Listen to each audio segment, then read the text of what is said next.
concept of we kind of made we're vibrantly on this new reality is now sunk in.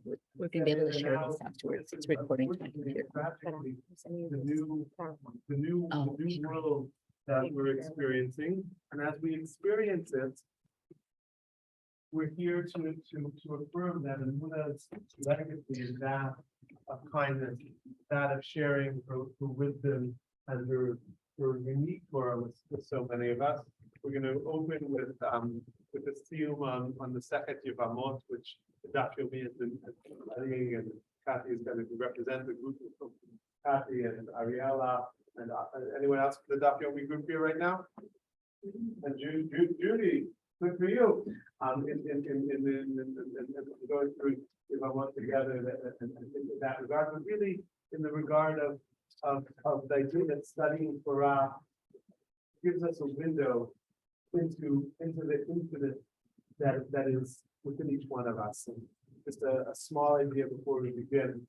This week's Torah portion, Bilam comes from the outside and sees the Jewish people. So as you come from the outside, you can see strengths that aren't there. And Emmunah had that gift of often kind of putting herself outside to be able to see goodness, and something that Daniel and I spoke about much during the Shiva. It reminds me of one of the verses that Bilam sees. He said, "Lo amal saw nothing wrong." We wouldn't have this ability to see nothing wrong with the world. It's a great strength, but at times a dangerous way to have in this space. But the blessing that Bilam sees is lo ra'a amala Yaakov lo saw nothing wrong. And for a few moments, let's try and take those glasses and look at the world without seeing the pain, but seeing the blessing that is, and that blessing comes in some ways manifest in the study of Torah. So Kathy, it's our honor to have you begin to see. Welcome to everybody who's on the Zoom. Sorry for the delay, but thank you for hanging on. So in case you didn't hear what Yair was saying, that we're going to have a short siyum, and then I think people are share memories. And I think Liz and Oran made a slideshow, and I'll share that on the Zoom when we get to it. Okay, so it happens that coincidentally, if there are ever any coincidences, today is also the last day of Masechet Yevamot. So it gives us a special opportunity to learn it is our zchut to learn in memory of Emmunah today, and to finish a kind of thorny, long Masechet. And thinking about Yevamot, I'm going to step back and talk about what Yevamot is. It's 122 dapim that remind me a little bit of Emmunah, just because from what we knew of Emmunah and her close relationship with Kalani, she was definitely philosophically minded and theoretically minded. And the rabbis go a little bit crazy in Yevamot, going through all sorts of theoretical issues that will never transpire. And then you wonder, well, maybe they did transpire, and that's even more disturbing. Upon learning the last month, thinking about the fact that Yevamot was going to end just around now, I was thinking, what would someone like Emmunah or Emmunah's friends think about some of this? And I think she would have been really pissed off by a lot of it.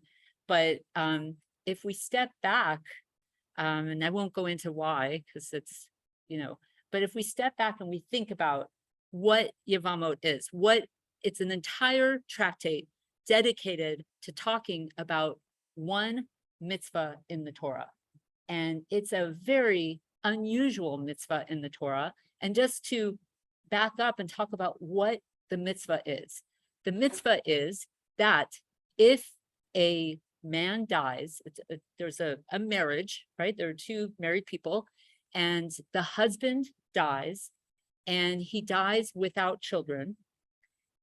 The brother, or there's a whole discussion about which brother, if he has a brother, that brother is commanded. It is a mitzvah chova. It's a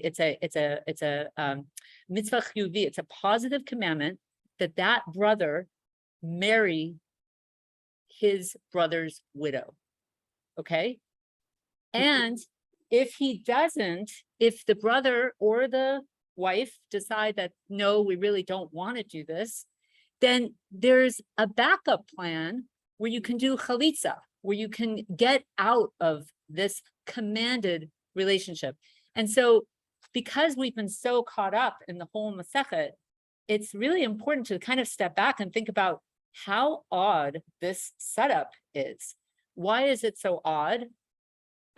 Well, because in Vayikra, in 2 different places, it is stated very explicitly that a man can never marry his brother's wife. It's stated twice. And not only is it a bad thing, it's karet. If someone does it, they're liable for karet, which is, as you know, the worst punishment. You get cut off from the Jewish people. There are not many things that are liable for karet.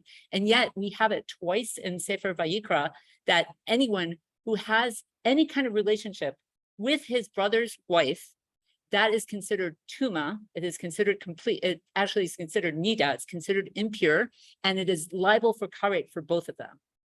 And so nowhere else in the Torah is a certain kind of marriage commanded. There are lots of marriages that are said, don't do that, don't marry your mother or whatever it is. There are lots of things that you're told not to do. The Kohanim have lots of marriages that they can't get involved in, but nowhere in the Torah are we told this is a marriage that has to happen. And in fact, if it doesn't happen, here's a way out. We don't have another example of that. And it made me think about, well, first of all, in learning Yevamot and learning a lot of Gemara, you have to put yourself into the mindset first of what was going on in the Torah, in the times of the Torah, but also in the times of the Mishnah, and then again in the times of the Gemara. But thinking about what priorities and what values there were, and they're different, things have changed along the way, but essentially, there's an acknowledgement that a tragedy has just happened. A tragedy has just occurred. Someone has died tragically without fulfilling what the Torah and later what the rabbis would have thought is your ultimate goal, which is to have a family, to continue your name, which is what the Torah says. You must do yibum because you must continue your brother's name. Otherwise, your brother has died in vain. And so if we step back for a moment and we think about the power of the idea that the Torah is going so far that in the face of tragedy is finding a way forward for a family. It's finding a way forward for a family to reconfigure itself and to continue. And so it doesn't erase the pain of someone dying tragically and someone all of a sudden missing from the world and someone not having been able to fulfill their dreams for their family and for their life. But it's saying, you know what, acknowledge that, but at the same time, there's a way to move forward. We're giving you, the Torah is giving you a way to move forward. And by the way, if you don't want that, there's a way out also.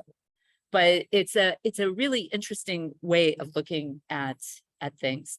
And there was one other idea I really wanted to bring up from the Masechet, just because I think that it also reminded me of Emmunah in many ways, because if you think about things legalistically, if you think about things in the realm of legislation, this can strike you as kind of a strange idea. But we have Rabbi Akiva, who has an opinion that says, Adam makne davar shelo ba leolam. And a person can acquire something that is not yet in existence. And the way it comes up is very naturally within, it comes up in lots of ways, but it mainly comes up in monetary issues, in dinei mamonot. So the story that's told is actually a kind of interesting one, which is Rav Chia had someone renting his land. He had a sharecropper, I think you call it, right? Someone who's kind of taking care of his orchard. He rents it out to him. It belongs to Rav Chia, but the fruits, the fruits are harvested by someone else, and that person comes every Friday, every Erev Shabbat with his fruits, with Rav Chia's fruits. And Rav Chia depends on it, okay? Like every Friday, like clockwork, he gets it, and he depends on it. It's coming close to Shabbos, and the fruit hasn't come yet. And so he's like, okay, what do you have to do before Shabbat if you want to have the fruit? You have to take Maser, right? So what does Rav Chia do? he actually takes a whole lot of different fruits. He takes maser from those fruits, and he says, you know what? The maser on these fruits, it's really for the fruits I don't even have yet. And so when they eventually come, if they come before Shabbat, I don't have to take maser on them. I've already done it on these fruits because it's a davar that doesn't exist yet, but it will exist. I have confidence it will exist. The end of the story, by the way, is the fruit never came. So he ended up taking maser on different fruit and whatever, that was fine. But that, I think that's such an unusual, interesting concept in halakha that we're depending on our imagination. We're depending on our ability to dream into the future and to say, okay, this may not be the reality now, but it will be the reality soon. We are confident about this reality soon. And by the way, we may get to that point and it may not happen, but we're depending on it at this point. So at this point, it is real, even though it isn't real yet. And so I feel like that fits very nicely into that concept of Yibum, that things happen and we find our way out. We find a way to imagine something that will happen in the future. And I'll just end, I actually have it here. I'll just end with the very last line in the Masechet, which Yair really liked, and it is a very good line. And it connects for everybody who davens Psukei de Zimra and different things that I usually skip. It will sound very familiar because it connects to another mention of it in Masechet Brachot. And I want to talk for a moment why the Masechet ends this way. So after talking about the last part of the Masechet is actually really fascinating because it talks about the aguna issue. It talks about women whose husbands, it's not that there are two cases of aguna, right? Like one case, the husband refuses to give a get, but another case, the husband is lost. The husband has disappeared. We don't know where the husband is. So the last part of the tractate talks about what kind of witnesses can you trust for telling you that the guy actually is gone. He actually died. He's, it comes up a lot, like with issues like 9/11, like he's gone. So which witnesses can you trust? And so the Masechet ends with a machloket between Rabbi Tarfon and Rabbi Akiva, told by the later rabbis, about how you test your witnesses. Like if witnesses come to say there's a new moon, there's a way to test those kind of witnesses. If witnesses come for monetary issues, there's a way to test them. And if witnesses come for more serious issues, like things that would be death by courage or things like that, there's another way to test those witnesses. So I can't remember how the machloket comes out. I think Rabbi Tarfon says that you test these witnesses as though it has to do with monetary issues. And Rabbi Akiva says, no, we have to be more strict. Okay, and that's where it ends. But then there's this line that says, Amar Rabbi Elazar, Amar Rabbi Chanina, Talmidei Chachamim Marbim Shalom Be'olam. And that's how the Masechet ends. It ends with Rabbi Elazar and Rabbi Chanina said, Torah scholars increase peace in the world. And where did they get that from? They get that from a pasuk that says, V'chol banaich limudei Hashem v'rav shalom banaich. And all your children shall be taught, which shall be like the children, your children, banaich, shall be taught of the Lord, and great shall be the peace of your children. And of course, this connects again to Masechet Brachot, Al tikri banaich ela bonaich. Don't read banaich. You have your version of it, I know. Ela bonaich, don't read it as your children, but your builders, shalom rav lo ove toratecha ve'en lamo michshol, and it goes on with what you know from Psukei de Zimra. But the idea that learning increases peace. And there are lots of ways you can read that. One way to read it is that the last pages of the Masechet are actually talking about times of not peace. There's tumultuous, in fact, the last stuff is a story about Rabbi Akiva going to Bavel to declare the leap year. And a very famous guy, what's his name? If I can find it quickly. He's famous because he only shows up once. It's in the Mishnah, actually. Hold on. I'm waiting for Safaria to load. 1 second. No, I'm sorry. It's the second to last Mishnah. So it's going to be too hard for me to find it. But it's a guy who only appears once in all of Mishnah. And he appears in this story. And he says to Rabbi Akiva, you have to be more lenient when it comes to agunot. You have to take one witness rather than two, because you don't understand that in Bavel, things are so tumultuous, you don't always get two witnesses. Sometimes you can only get one witness. And he says, Rabban Gamliel Hazakin told me this. And Rabbi Akiva says, wow, you're right. We should do it that way. And there's this sense that what happens in the world influences our ability to perform the things that we need to perform.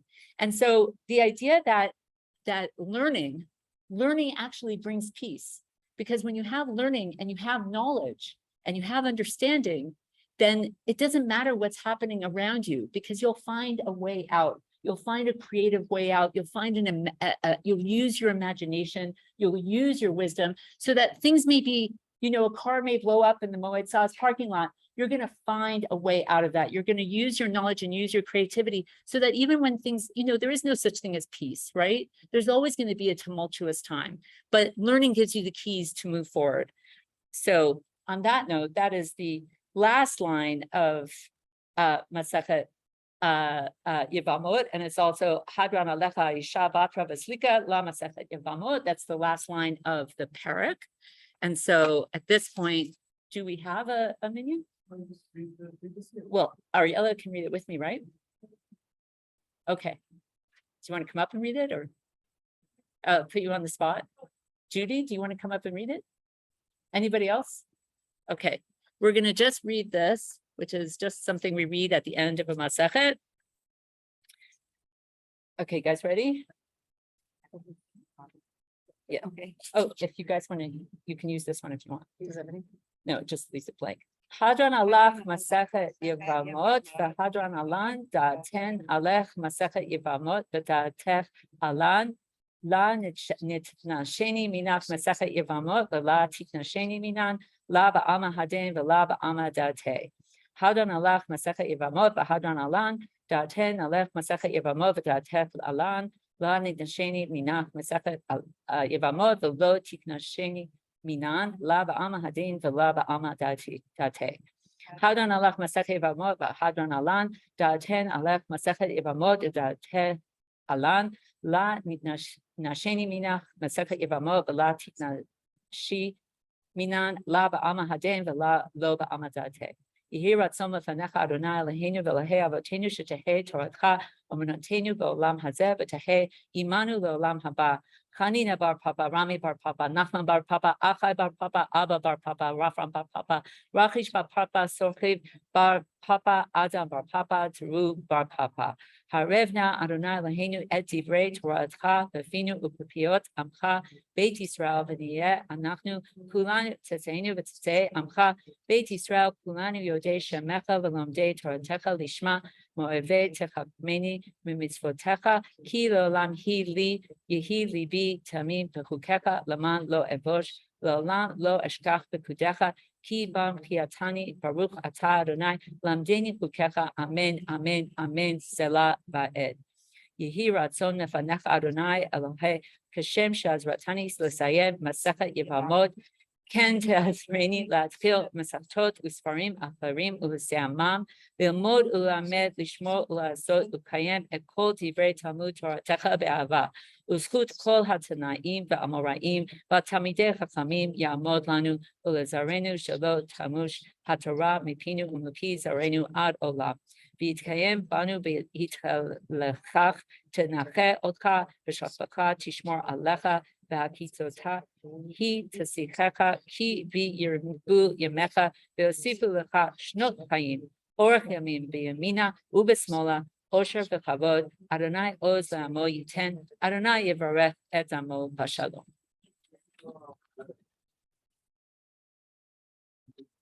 So, and to continue on this great journey and begin already tomorrow, and then the 2 books coming up, no? Yeah. All right, on the book.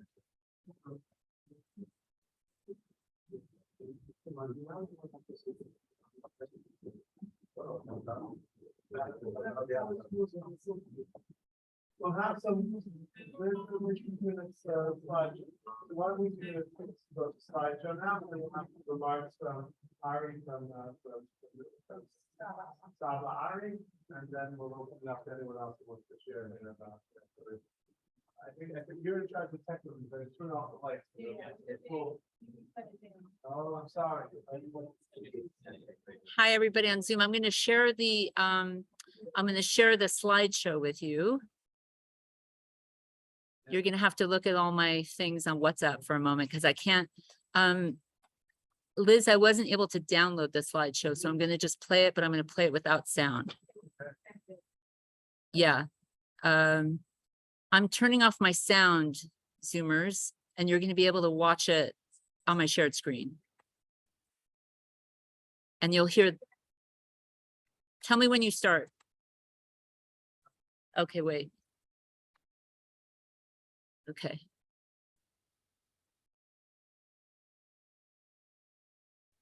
Oh.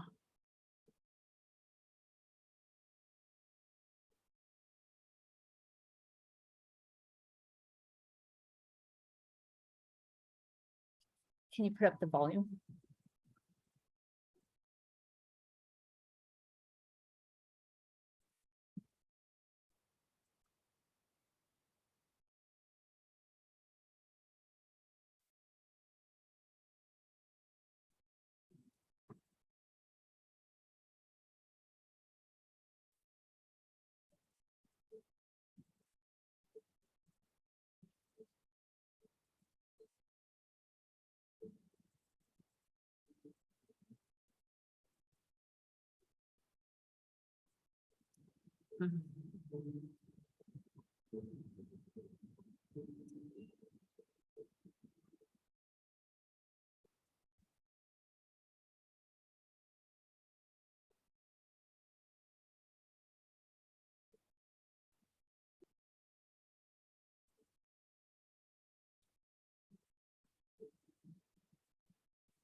Yeah, very, very powerful, and we'll make sure that the slideshow is sent out on the WhatsApp to anyone who wants it. That last picture of Emmunah kind of looking back over her shoulder is poignant. So without further ado, I'm going to turn it over to Saba Ari, and we'll share his thoughts.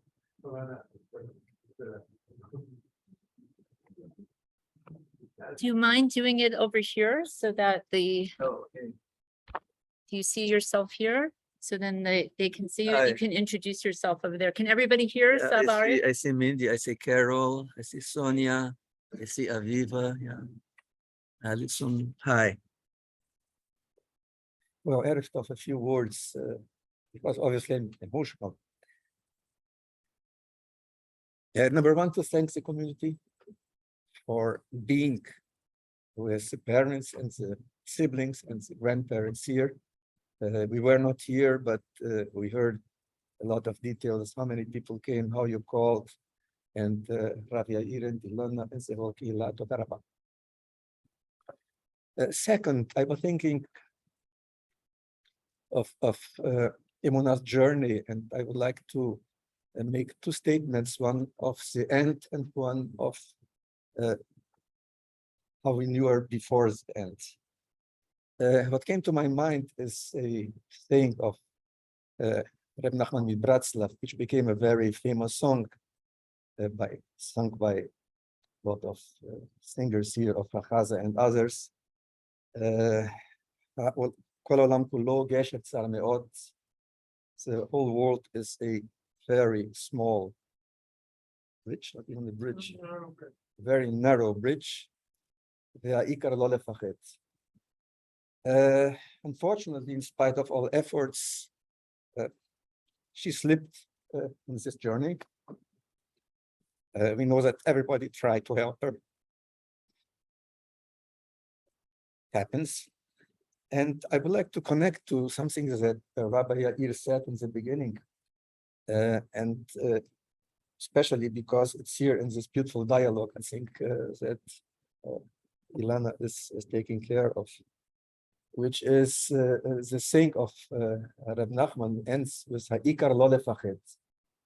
And here in this dialogue, it's written from Shlomo HaMelech, the Chacham Mikol Adam, the greatest sage, Ashrei Adam Mefachet Tamid.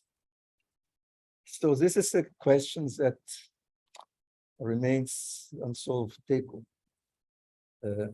How much lefachet and how much lo lefachet. I think maybe each person has to make this balance, and sometimes we make some error and it doesn't come out in a good way. And going now backwards, I would like just to finish with the things that will stay with us, or share with me, and I believe with with grandparents here too, Judith, and everyone, all the grandparents here and abroad, and which is that she taught us a lot. I'd say 4 things that I can personally say. First, she taught Rochelle and me to have a grandchild. Was the first one. I remember very clearly when she was 4, and we were invited in a restaurant in New York to meet her, to meet Sandra, obviously, Daniel. And just walking out, she gave me the hand. That was her.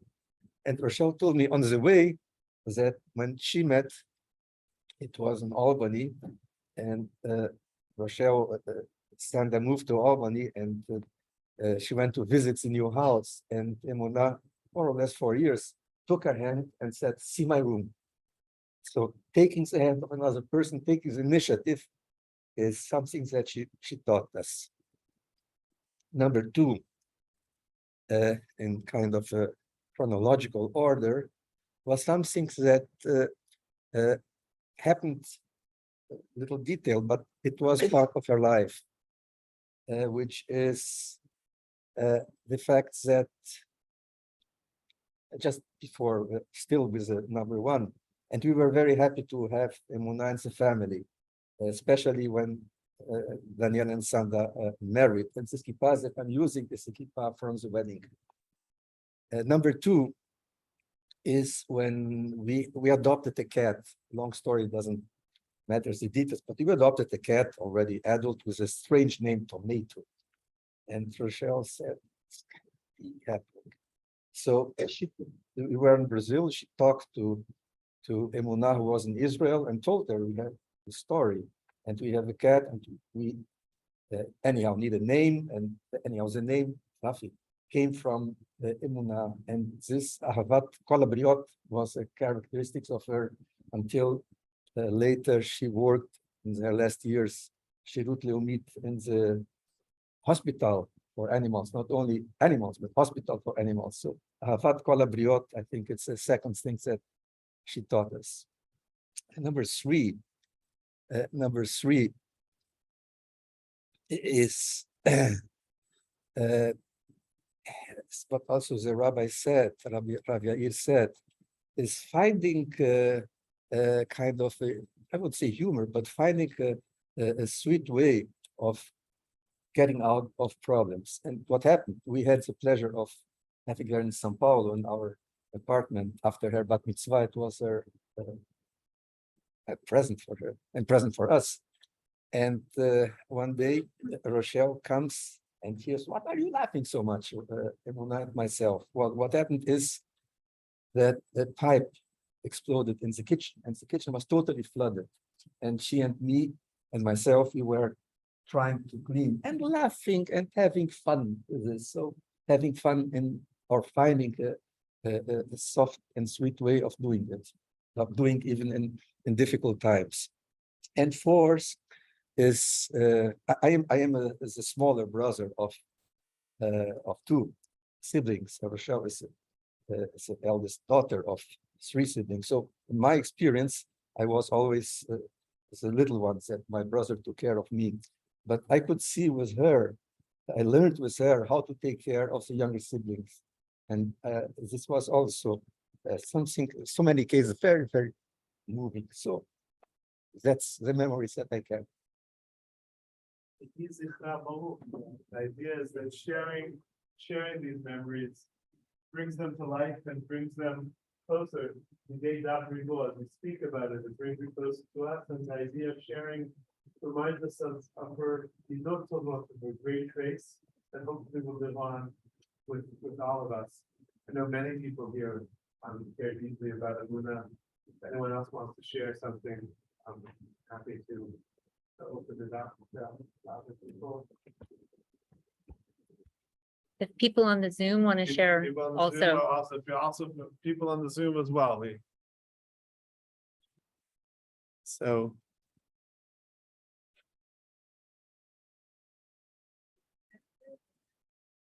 I don't know who's granting you the permission, but That is impossible, right, also to get permission, if that's not possible. come towards the Zoom if you'd I'm be just so scared to kind. hear it.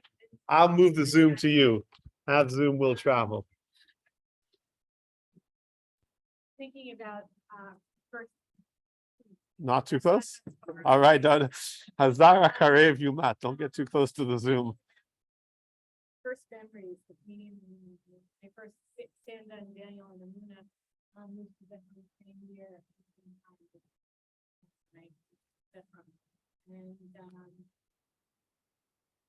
I was in this very room with Emmunah when she received her sitter in first grade, at her sitter party. This was once the elementary school, and I was invited by a few wonderful people to join celebrations of their young children before I had children, to birthday parties at Kalanit with Hadar and the sitter party here, and watching her great joy. They can't hear you, so we're going to come closer to you, even though you don't want us to be close. We can put this here and but you don't need to stand here. Here. I'm sorry. I should have moved to the other space. I apologize. Sorry. For people now that have to twist backwards, not fair. And the first time that, going to Sanda and Daniel's house and watching Sanda do homework with Emmunah and to try and keep up the English homework. And now that I'm in a stage of life where I'm trying to do that, that's like a Herculean task, which like Sanda and I were both English teachers. So it seemed like, what, we can teach a first grader, the ABCs. And now, I'm 3 times in, and now I understand why it was so hard. And thinking Emmunah's great joy and the way she lived her life with like sort of in living color with great vividness, and everything was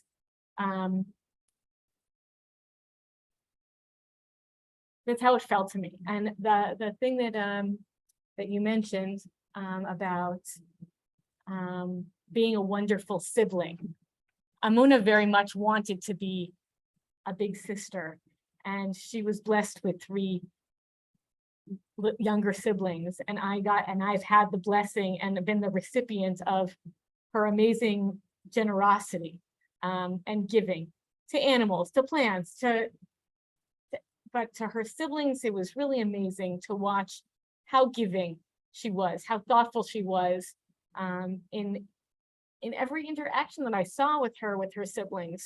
So kind. I'm an oldest child, and I think I was an okay older sister, but this was a level way far and above what I think we can expect of oldest siblings.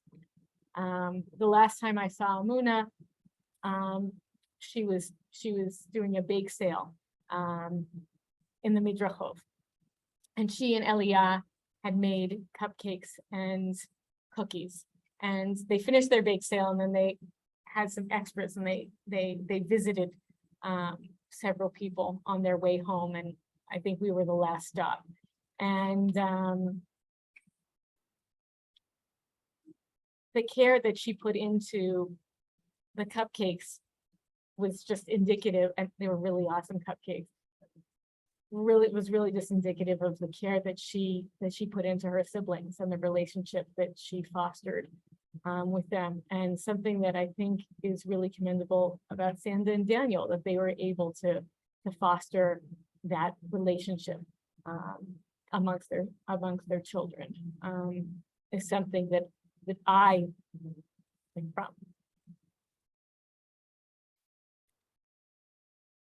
And I bless all of us that we can take what each of us have in Emmunah and bring it forth in our life as we go on. And like, that is, how her life will continue in this world, is the strengths that she brought that we can learn from her, and we bring those into our life.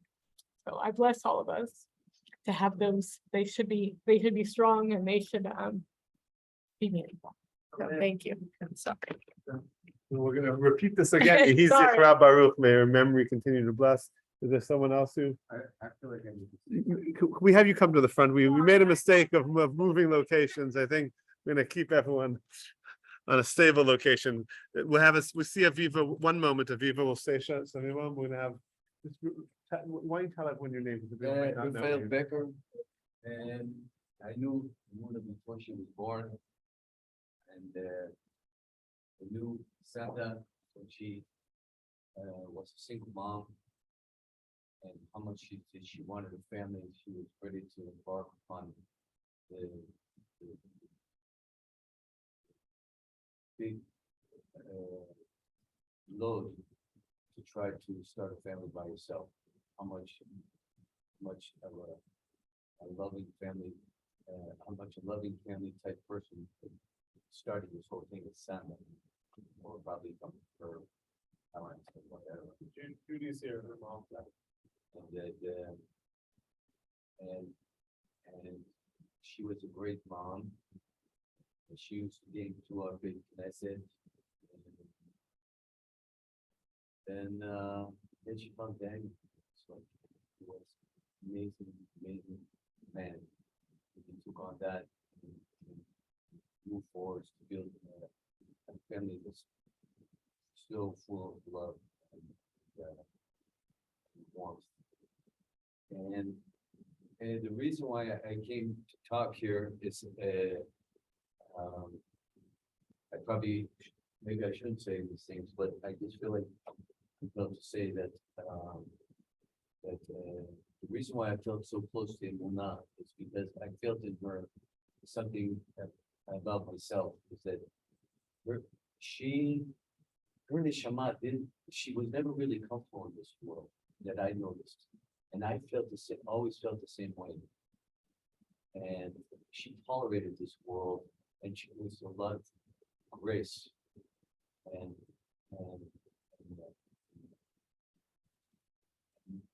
respect. And I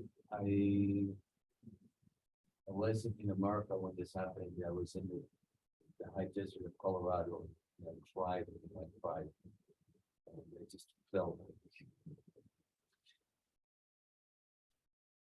It's not even that I was really that close with Emmunah. It was just a thing that I felt about it, and that I never got to say any of these things before, and that's why I just wanted to. Thank you for sharing. Yeah, may your soul be bound up in the bound of love. We also have Aviva who's on the Zoom. I'm not sure we'll be able to hear you, Aviva, but speak and we'll do. Did you want to share something? You were pointing up, Aviva. I don't know. Can you hear me? Just because I'm She's having, not muted, but I think your volume is turned down. hold on. Can you hear me now? I don't know. Hold on, We're working Aviva. on that. We might have technical challenges. Oh, Oh, you're Okay. muted. Sorry. muted. Oh, I'm still muted. We're not hearing you, Aviva. I'm sorry. We Could you guys You hear? don't hear me? oh, now we hear Yeah. you. Now Were we you hear able you. to hear from before? I had an ear piece in, but it doesn't work very well vocally, so I took it out. Why don't you just share what you want to share with the assembled people and the people on Zoom? Yes, so I do have memories of Emmunah. When she was a child, I was living in upstate New York when Santa and Emmunah moved there. And I just remember this beautiful soul who was so thoughtful and such an observer. And from the time that I met her, I knew she was an old soul. So I feel very blessed to have been able to see her over the years grow into the beautiful woman that she was becoming, and carrying this empathic, intuitive sensitivity, and just very caring. I once stayed at their house when I first came to Israel. I was invited, and Emmunah actually gave me her room for Shabbos. She gave up her room so that I could stay in it, and she had decorated and made her room very beautiful, and with things that were meaningful to her, and that you could see she put a lot of love and care into her space. And I can't recall entirely, but I remember her giving me advice even when she was a teenager, and that she just was she was an old soul, and she knew things, I feel, that in some ways I don't know, and maybe a lot of us don't understand and know about the world and the universe and life. And my heart goes out to the family. It's a tremendous loss, and that's what I want to say. Thank you. Thank you, Aviva. That's another aspect that not everyone was aware of her time in Albany before she came here, which was already, I believe, 14 years ago, 16. I was never good with numbers, but Yeah. 15. So between 14 and 16, that's we were close. But that's really the tefillah. We're just going to end now. We'll say that people already said it at the Capitol. We'll say again, El Mali Rachamim for Emmunah, and then we'll conclude with Saba Ari mentioned Kol Olam Kulo Gesher Tzamot. So we'll sing that together. And really, when at the initial hesped, we spoke about the idea that a verse in Ashrei, that Tov Hashem lakol v'rachamav al kol ma'asav, that Emmunah had that sense of goodness and having mercy and having caring about everyone so deeply. And sometimes you live that level of empathy, there's just so much pain, and it's so hard to be so caring and sensitive constantly in our tefillahs, that each of us takes a little bit of that ktsat, ma'at, or a little bit of that light that Emmunah was into our own lives, to be a little bit more caring, a little more empathetic, but in a way that we're able to preserve and protect and safeguard that for us to be able to share with others in that regard. So tradition we stand. El Mali Rachamim, Shochen Bolamim, Amta Menucha Nechona, Tachat Kanpei Hashchina, Ololot Kedoshim Etorim, Kezorek Yamazirim, Et Nishmat Emmunah Esther, Bat Sarai Ayelet, Reuven Daniel Halevi, Shalcha L'Olama, בעבור שכל הקהל הקדוש הזה מתפללים בהתעסקת נשמתה, בגן עדן תהיה מנוחתה, לכן בעל הרחמים יסתער בסתר כנפיו לעולמים, ויצרור בצרור החיים את נשמתה, אדוני הוא נחלתה, ותנוח בשלום משכבה, ונאמר אמן. So we'll just conclude with Kol Olam Kulo, that speaks about that journey that we're all on, and the car is not to be fearful, but to know that we're here for one another, and we're blessed to have Michelle and I, who you came now, and Judy, who you're here, and you're here for Sanda and Daniel. We're all here for you in that regard.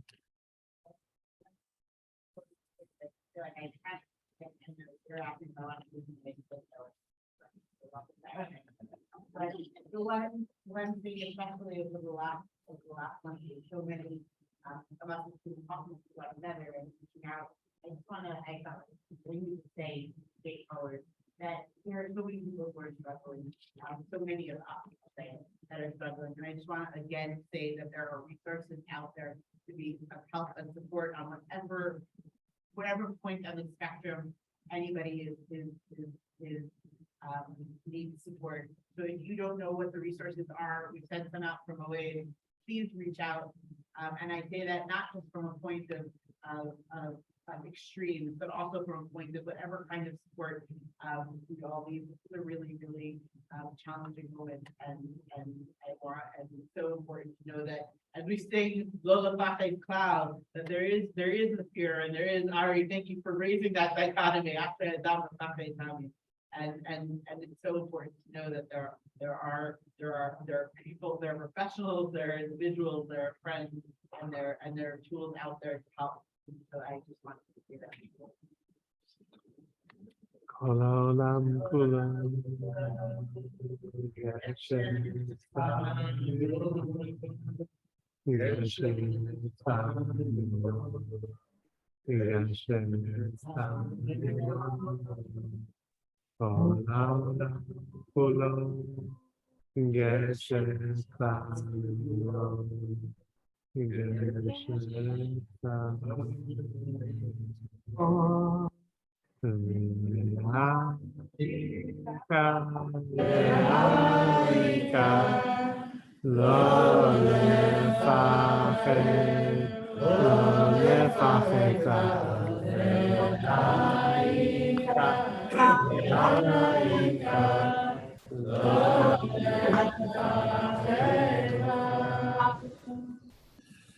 Yeah, Nishmatat Tzruah B'Tzroach Chaim. May your memory continue to bless and inspire us. And on the subject of food, Liz prepared amazing pumpkin cupcakes. So that should be a small act of nourishment. And the act of sharing food and sharing love with one another is central to her and central to remember all people. So, Nishmatat Tzruah Yizachar Baruch. Thank you, Zoomers, for joining. Thank you. And this will be recorded, so I'll be sharing it with the family. And thank you for coming and sharing and being a part of it. Thank you. Shalom. Sarot Tovot. Thank you.